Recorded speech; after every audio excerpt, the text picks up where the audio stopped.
2025కి గాను హురూన్ విడుదల చేసిన ప్రపంచ కుబేర్ల జాబితాలో భారత్ నుంచి 284 మందికి చోటు లభించింది.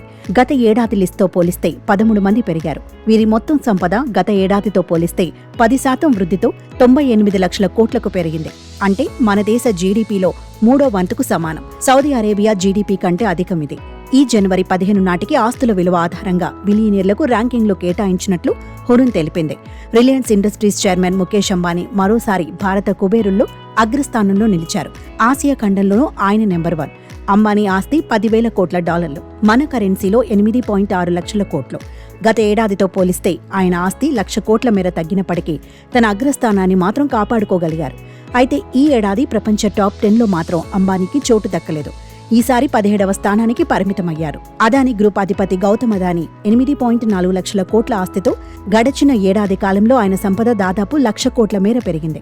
భారత బిలియనీర్లలో విలువ పరంగా అత్యధిక సంపద వృద్ధి ఇదే. ప్రపంచ ర్యాంకింగ్స్లో ఆయనకు 18వ స్థానం లభించింది. HCl tech chairman Roshni Nadar 3.5 లక్షల కోట్ల నెట్వర్క్తో 3వ స్థానాన్ని కైవసం చేసుకున్నారు. దేశంలోని అత్యంత సంపన్న మహిళ ఈమె. ప్రపంచంలోని టాప్ 10 సంపన్న మహిళల్లోనూ రోష్ని 5వ స్థానంలో నిలిచారు. సన్ ఫార్మా చైర్మన్ దిలీప్ సంఘ్వి, విప్రో వ్యవస్థాపకులు అజీం ప్రేమ్జీ వరుసగా 4-5 స్థానాల్లో ఉన్నారు. Aditya Birla group chairman Kumaramangalam Birla, serum ఇన్స్టిట్యూట్కి చెందిన సైరస్ పూనావాలా, బజాజ్ ఆటోకు చెందిన నీరజ్ బజాజ్, ఆర్జే కార్ప్ అధిపతి రవి జైపూరియా, డీమార్ట్ సూపర్ మార్కెట్ వ్యవస్థాపకులు రాధాకిషన్ దమానీ వరుసగా టాప్ 10లోని తర్వాత స్థానాలను దక్కించుకున్నారు. ఈసారి జాబితాలో 175 మంది భారత బిలియనర్ల సంపద పెరగగా 109 మంది సంపద తగ్గింది.